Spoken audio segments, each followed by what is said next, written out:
How is everyone doing? I'll go first. I'm doing bad.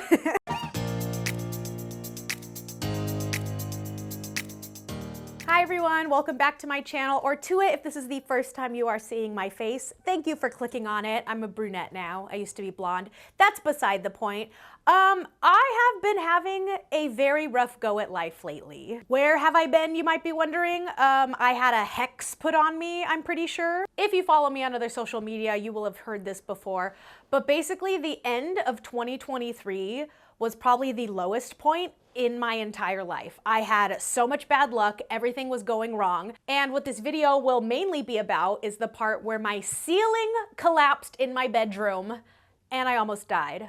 I'm not even kidding. So considering I barely survived 2023, I anticipate this being a longer video because I have so much to get through because of so many crazy things happened. So grab yourself a snack, some coffee, a tea, and buckle up because we're gonna hop right into it. Chapter 1, the pre-curse. I started off December 2023 on an awful foot. Everything started going wrong right away, starting off with my car problems. I was just having a ton of car problems. You know, my serpentine belt was busted. I needed a new clock spring, and my automatic mirror motor broke, and that alone was a $500 fix just to get a new mirror. Outrageous. So I ended up having to put like $1,000 into my car. Not great around holiday shopping season, but it needed to be done. Then I was having an existential crisis with my career. So I've been, waffling between if I want to keep up with social media or move on to the next venture. And I always said that my next career goal would be becoming a flight attendant. So a few months ago, I had started applying to be a flight attendant, and now I was getting responses and I was getting interviews. And I kind of had this weird panic attack of like, oh shoot, like, am I ready to get rid of my apartment and live the nomad life as a flight attendant? Like, I got a little scared about it. That was also because I was in the process of interviewing for my dream job, which was hosting. I would love to be some type of host where I get to be my own personality, but also, go and show things. I don't want to get into specifics about this job itself, but I was applying, I was interviewing, and I decided to forego all of my flight attendant interviews because I was like, nope, this is what I want to do, and I'm about to get this job. And then I didn't get the job. That was really heartbreaking. So I was just at a loss of like what to do with my career and just feeling really lost. In addition, I also feel like since I finished my bucket list over on my vlog channel, where if you didn't see that series, go check it out. I put my heart and soul into it. Once I finished that, and then once I finally took my trip to Paris, which I've been talking about for years, I felt like I had nothing to look forward to, that I kind of accomplished everything that I wanted, especially because I did a bucket list, which is supposed to be things you're supposed to do before you die, so that's not great. But I felt like I had already done everything. So I was just feeling lost, hopeless, unmotivated, and just having a really weird December to begin with. So on December 14th, I ended up having just one of the worst days ever at work. I work at an ice cream shop. I'm an ice cream scooper by profession. It's my other gig, what can I say?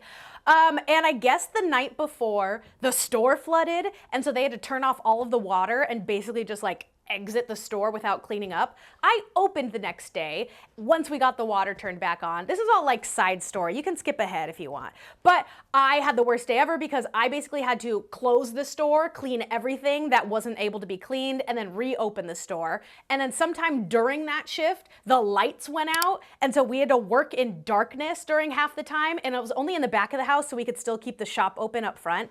It was just such an awful day overall. And I was even making a joke with my manager because that day she got a couple of calls from like angry customers. She was having an awful day and she was making jokes of like, this is the worst day ever. Like, that's it, I'm leaving, I can't handle it. And I had to be like, oh my God, I so agree. But it's okay, it's okay. We're happy, we're healthy. This is not foreshadowing in the slightest bit. Long story short, I had a weird start to the month. I had a weird day on December 14th. And after that awful shift, that's when I went home and walked into my bedroom. So I get home and I go to my bedroom to change into some normal clothes.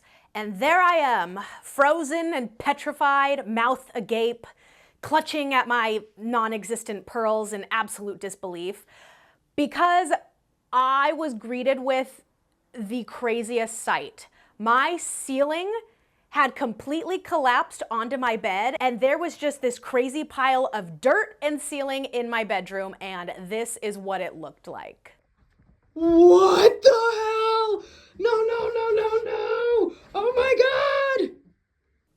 cannot even describe how like shocked I was, but also how hilarious I thought it was that everything was going wrong all at the same time. But all I could think of was like, what if I was sleeping? I have sleeping issues. I'm sleeping all of the time. It is an absolute miracle I was not in my bed when that happened. Because if that collapsed onto my legs, I could have broken legs.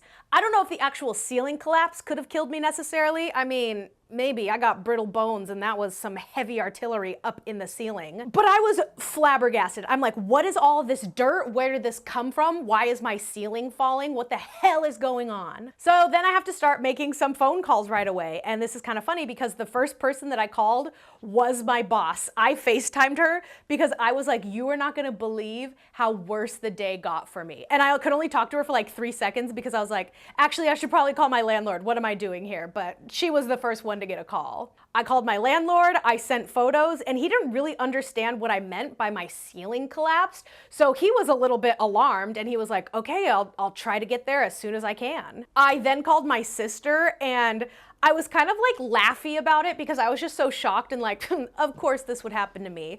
And that's when she like had a little bit more of a serious tone to it where she was like, Jacy, that's dangerous. Are you safe in that apartment? That could have fallen on you. In fact, it should have fallen on you. You have a guardian angel looking over you because you could have died. And I was like, oh shoot, you're right. I guess there could have been actual physical consequences to this. Well, let me call my dad. So then I called my dad and his first thought was, Jacy, is there a man in your apartment? Have you searched your closet in your bathroom that you didn't have some Frogger up in your ceiling that's now roaming your apartment waiting to attack you? And I was like, oh shit, I should probably check for an intruder as well. There was no man, and there were no footprints either. When I tell you guys that this ceiling dirt escaped to every nook and cranny into my bedroom, I mean it. So I would have seen footprints, I would have noticed if there was any kind of disturbance or an animal. That was another thing I thought, like a raccoon. Was there a raccoon up in my ceiling? No, nothing like that. And then I called my brother, and by the time I finished my call with him, my landlord arrived. So this part I'm gonna rant about a little bit because when my landlord arrived, I was shaken up, I was angry, I was mad, I was confused.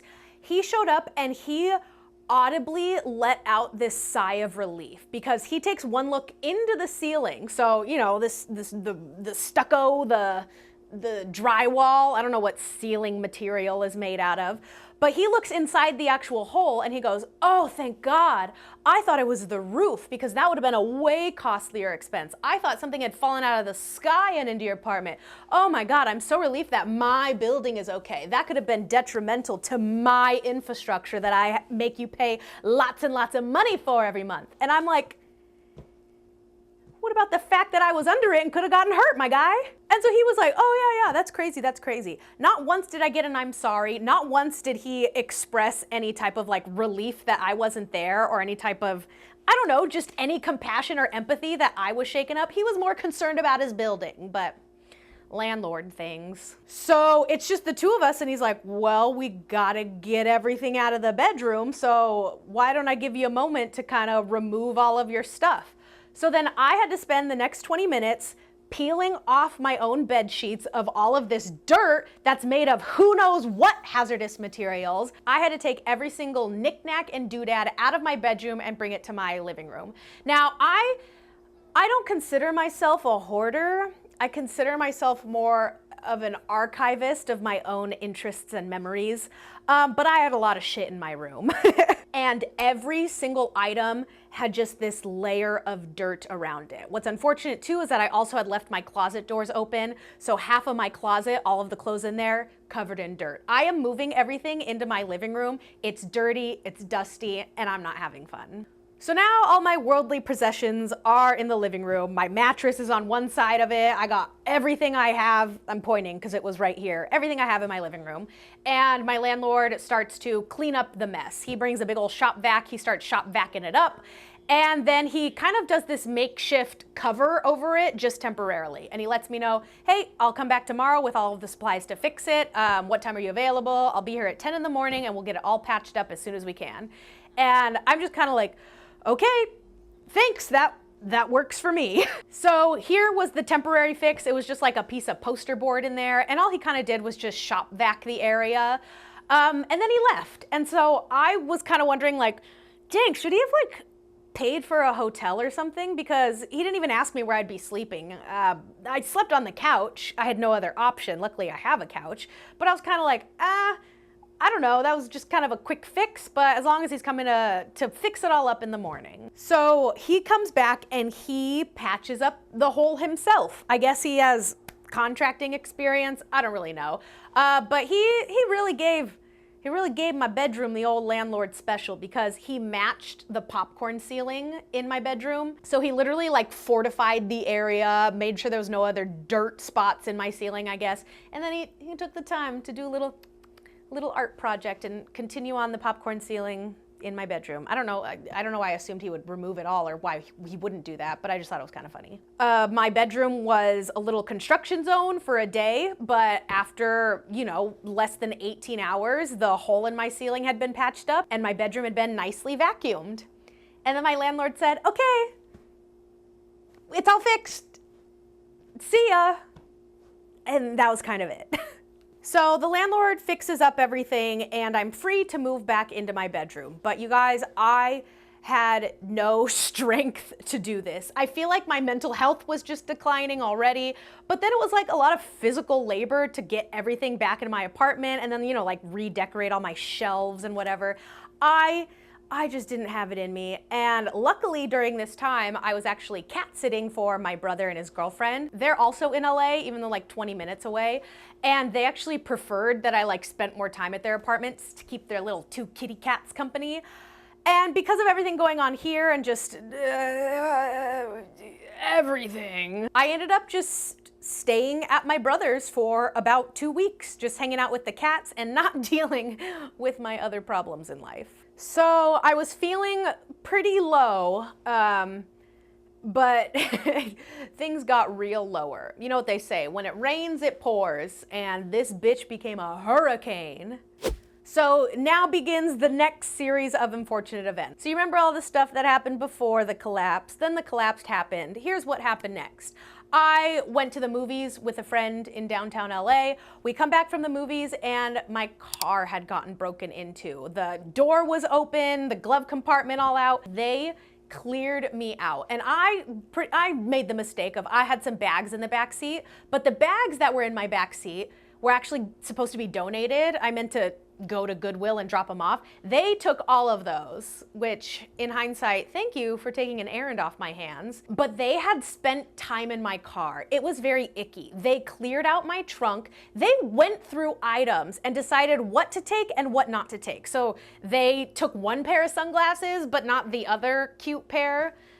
Because they weren't ready to be that fashionable in life, I suppose. They opened my CD case, but didn't take it. They didn't take like a singular pair of shoes, and they also didn't take this bag of books that I had, which again was gonna be donated, but that just shows what a dum-dum this thief was. And so it was very like violating of like, ew, they spent time in my car. But what I was also concerned about, and most concerned about, was they had gone through my glove compartment and taken some paperwork with my address on it. Not only that, but they took my garage door opener.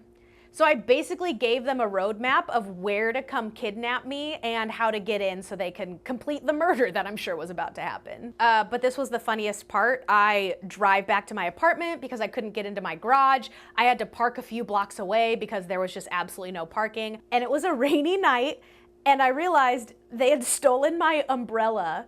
So I had to dramatically walk 3 blocks home in the rain, just trying to fight the sobs. That also really made me want to stay at my brother's for longer because I no longer felt safe in my apartment. My ceiling's collapsing, somebody's out there with my address and a way to barge into my apartment. No thanks, I don't want to go anywhere near there. What's also kind of funny about this is you could tell my mental health was reaching an all-time low because I posted my very first crying TikTok. People were asking for an update on my ceiling because I made a TikTok about it. And then I took an entire break from social media because I was like, I can't even handle this. Here's my goodbye. And here's the TikTok. Hey, so this week my ceiling collapsed in my bedroom, and it's been an ordeal dealing with that. And today I went to the movies with a friend, and when I came back, my car had gotten broken into. So, I'm just gonna gonna finish out the year, not on social media. So I'll see you guys next year, because I just need to get through 2023 without any more bad luck. So I'll see you guys in the new year. So then after my car gets broken into, I receive a lovely little envelope at my doorstep one day from my landlord notifying me that my rent was gonna be raised in the new year. Now this was completely separate of the ceiling collapse. It was just bad timing because he was gonna up the rent in the new year anyway. But God, it was just another gut punch of, cool, so my building's falling apart and you want me to pay more for it? That sounds like a shitty deal that I'm gonna have to agree to, but wow, what timing. So at this point, my mental health was truly just at an all-time low. It just felt like bad thing after bad thing kept happening to me, that every little thing that would happen in the day, I would be so pessimistic about it. I was straight up just eating ice cream for dinner. I went home with pints and I'd finish a pint for dinner. And then I would just get absolutely stoned with my brother's cats and just hang out with them and completely numb myself to all of the horrors of the world. I was giving my mental health the landlord special. And I was just not myself. I was high the entire month of December because I didn't know how to deal with my problems, and I just truly wanted to avoid even thinking about it. So then Christmas time comes around and I do go home to my parents for the holidays. And on Christmas Eve, I got a little visit from my best friend Oscar and his brother Eric. They brought me tamales for the holidays. Thank you, boys. And so I was sitting there catching up with them and my mom, and they like had said something of like, oh, what are you doing tomorrow? Like we should go out to dinner, whatever it was, I forget. And I had made the comment of, actually, I have this curse on me right now. So I can't leave the house because bad things happen when I leave the house. So I have to stay right here. And it was just kind of like a passing comment, but I kind of meant it. I kind of meant it. So then on Christmas Day, we have a lovely Christmas day, eat breakfast, open up presents, take a look at my stocking. We kind of finish up Christmas Day, and then my mom and I headed to my aunt and uncle's house for a little game night. That was a little tradition that we had. So we start heading to the VDBs, and in the car, my dad calls and tells us that my grandma, had passed away on Christmas. And we were just arriving to my family's house, and I remember my aunt opens the door and I just start crying in her arms, and I say, I knew I shouldn't have left the house. Like, I have this curse on me. I shouldn't have left the house. It's all my fault. It's all my fault.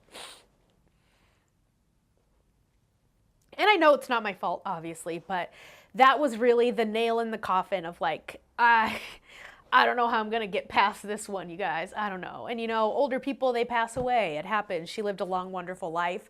But it just felt like the culmination of all of these awful things. And on the happiest day of the year, it all came crashing down. So I was at the lowest point of my life, you know, compounding things one after another in this month, feeling lost and unmotivated and not sure if I even had a future at all. You know, and I don't want to get into too many details about all that. I didn't think I'd cry this video, but I was at an all-time low, and I knew that I was in a fight to survive the remaining 2023, whether I was fighting the bad luck or myself. So then comes January 2024, and on New Year's Day, day one, January 1st, I truly felt like the clouds cleared and a curse was lifted from me. You know, before they'd ask, how are you? And I'd have to say, oh, I'm afflicted by a horrible curse right now. How are you? But as soon as January hit, I felt okay. I felt like I had survived the worst of it, that, you know, that New Year's Eve was the deadline to decide to live. And I did. And once I got past that weird karmic reset, it truly felt like everything started clearing up. I was feeling so much better.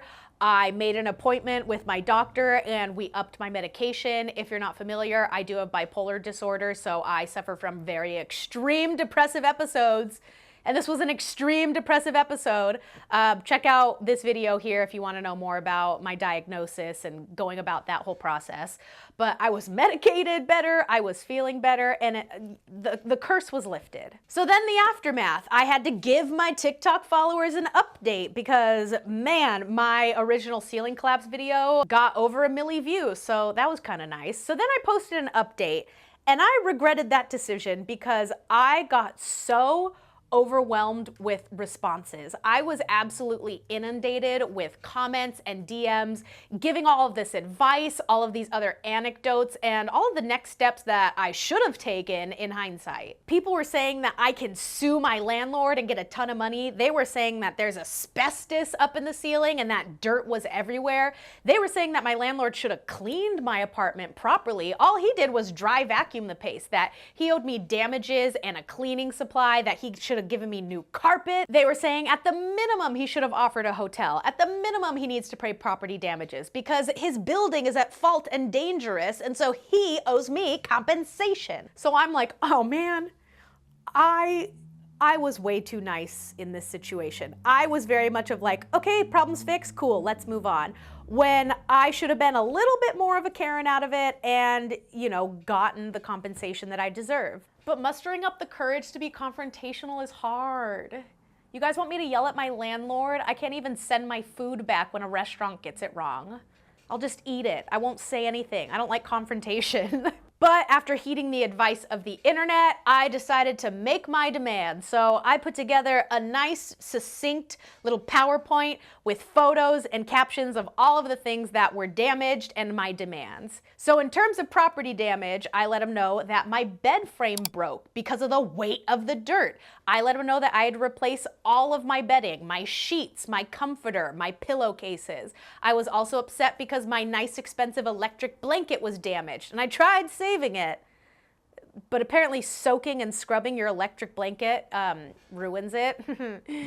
Big brain move on my part. My makeup brushes were ruined because they were covered in dirt. There were a couple pieces of plush furniture that I had to replace because the dirt was just absolutely embedded in them. I demanded that they have a carpet cleaner come in because all they did was dry vacuum, like I mentioned, but there was so much dirt and oil stains like in my carpet all of a sudden, not only in my bedroom, but also in my living room. Because again, I had to move everything out into my living room and I kind of left it there for 2 weeks, but everything was covered in dirt and he should have cleaned a little bit better, had professionals come clean.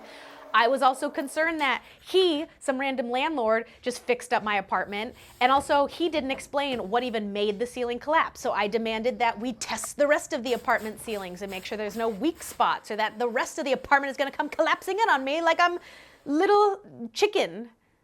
Little chicken? What's that guy's name? The one who's like, the sky is falling, the sky, Chicken Little. I was so close, so close. I demanded he do some type of testing to ensure I haven't been breathing in hazardous materials. I don't know if it's asbestos, if it's mold, if it's mesothelioma, but I wanted to make sure that I was safe and not getting asthma just by living in this apartment. And then I also wanted a rent rebate for all of the property damages. I said, you know what, you don't even have to write me a check, just let me pay half the rent for the month and we'll call it even. I was being nice about it. I got so many comments and DMs saying that I could sue and that I should sue for a lot of money, that I could get a whole brand new apartment if I wanted to with what I could sue his ass for. But I didn't want to do that. I was tired, for one, you guys. I was so tired, and I just didn't have the mental fortitude to even deal with a lawsuit right now. I also, and I think this was the main reason, I love this apartment so much. The super ironic thing is that for years, I've been here about 3 years now, I show it off to all of my friends. It's an old rundown apartment. It is very, people call it retro. I mean, I don't even have air conditioning, a dishwasher, washer, dryer. I barely get hot water. It goes out all the time.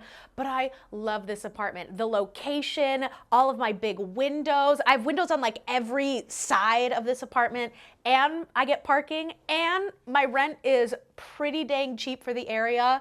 I always told people that I will die in this apartment because I love it so much, that you can't take this apartment away from me.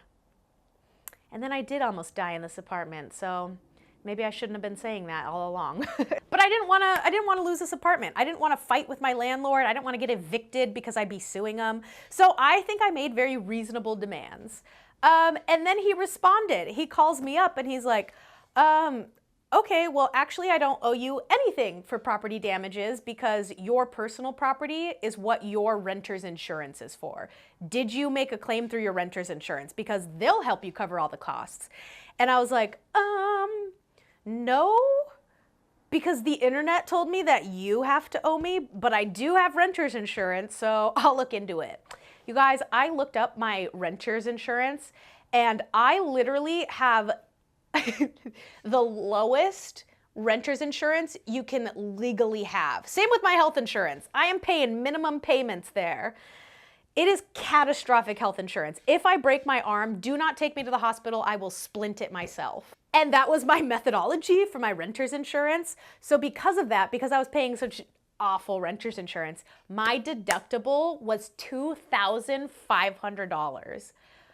Meaning I would have to pay that amount before the insurance actually kicks in. And the amount of all my property damages was not $2,500. I'm a thrifter, you guys. It was not that much. But I looked into the laws of it. I looked a little bit deeper and my landlord was right. He doesn't owe me for the personal property. That's what my insurance is for. And I realized I could not tap into my insurance for this. He then was like, okay, you want to get testing done? What do you want me to test for? And I was like, hazardous materials. And he's like, well, which ones? And I was like, asbestos and mold. And he's like, well, I can tell you it's probably not mold because it was all dry up there, but we can test for asbestos if that's what you think you need. And I was like, yeah, you better. Got him. And we had a nice little chit chat about what to do next. So here's the update that all of the internet is just dying to know. I know you guys check my social media platforms every day for this news. But it's all over. I settled everything with my landlord and this saga is coming to an end. I have carpet cleaners coming next week. He scheduled professional cleaners to come do both my bedroom and my living room. I do have to be responsible for like moving all of my stuff out of the way because again, hoarder, not hoarder, but hoarder. He recently had a contractor come in and check the entire apartment, make sure that all the walls, all of the ceilings, everything is safe, that I'm not gonna fall through my own floor and into the apartment below me. So nice to know that a real contractor came in and made sure that his handiwork was handy enough. They tested for things specifically, mainly asbestos, and we are asbestos clear. So that's good. And then lastly is that he actually did offer to pay the property damages. He did not have to, but he rebated my rent and offered to pay for it because he knew that I was having a rough month. He knew that I didn't have all this disposable income to buy a new bed and bedding and all of that. Oh no, he knows I'm broke. Ooh, that's probably not good. And he didn't have to do that. So I'm a little upset because now the power imbalance is ruined. I was trying to threaten and be like, hey man, here are my demands because you owe me. And it turns out he's now, you know, the nice guy in the situation, but I don't care. Everything is getting fixed of what I want to get fixed. So I'm happy. I get to stay in my apartment. I think I somewhat preserved my relationship with my landlord, which I think is important in terms of living here. I don't want to have to avoid him at the mailbox, you know? And I truly don't want to sue. I don't want to go through a lawsuit. I don't want to have to figure it out. But then I also made the mistake of telling some personal friends what was going on, and they told me I still could have sued because this supersedes the responsibility of the landlord to pay personal property because the building was so damaged and scary. So I still don't know. Let me know in the comments what you think I could have gotten away with, what I should have done, and if I should have sued. I think it's considered squashed and settled, so I don't know if I actually can do anything, but let me know your thoughts of what you would have done in this situation. But that is what happened in December and how I survived my ceiling collapse and just all of the awful, awful things that happened. I do want to give a little mental health update. So it is now February in my time, you know, almost 2 months later, and I'm doing great, you guys. I truly feel like whoever had my voodoo doll, that they put it away for good and that this hex has been lifted from me and I feel lighter and better than ever.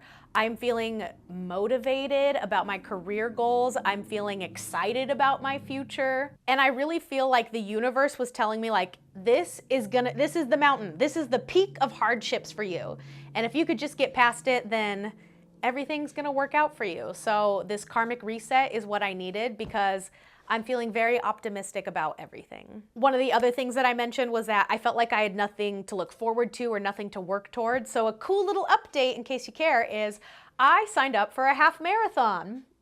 And I'm no runner team, so this has been quite the process training for it. I'm taking it seriously. I'm excited to be training for it. But with the half marathon, I actually have to fundraise about $700 as part of my registration. So if you guys are feeling very generous and nice and want to support me, I'll leave the donation link down below. Any dollar amount helps, whether you want to pitch in and, you know, help me cross this finish line. I'll make you guys proud. I'll make you guys proud. I would so sincerely appreciate it. But like I said, I'm just feeling so much better, and I'm just continuing to heal all of those wounds and learn from all these lessons. And, you know, I wish that healing was linear, but this bitch is a zigzag. So I'm sure I have more ups and downs coming, but I feel like I'm up here instead of down here, and that's all that I can ask for. But that's gonna be it for this crazy video. Thank you guys for sticking along with me for however long it took. If you guys missed me while I was gone, you should never miss me because I am posting everywhere on the internet. So even if I don't post for a while on this YouTube channel, go follow me on all my other platforms so you can keep updated with my day-to-day life. I am on Instagram, Twitter, and TikTok, and some other cool personal news while I'm just humble bragging about how much better I'm doing. My vlog channel recently hit 50,000 subscribers, which is amazing. It's funny because they're not actually watching the vlogs, they're watching all the TikToks that I repost on there. But hey, 50K is 50K, so thank you guys for supporting me there. I also recently hit 40,000 on Instagram, which is wild. I had a couple reels do really well. So lots of new eyes on my content, so I'm making sure to keep posting on those channels. So I'd appreciate if you follow along if you care a little bit more about me. But I thank you guys so much, and I will see you in the next video. Toodles! Why must someone as wonderful and incredible and beautiful and as charismatic as me have to go through so much suffering?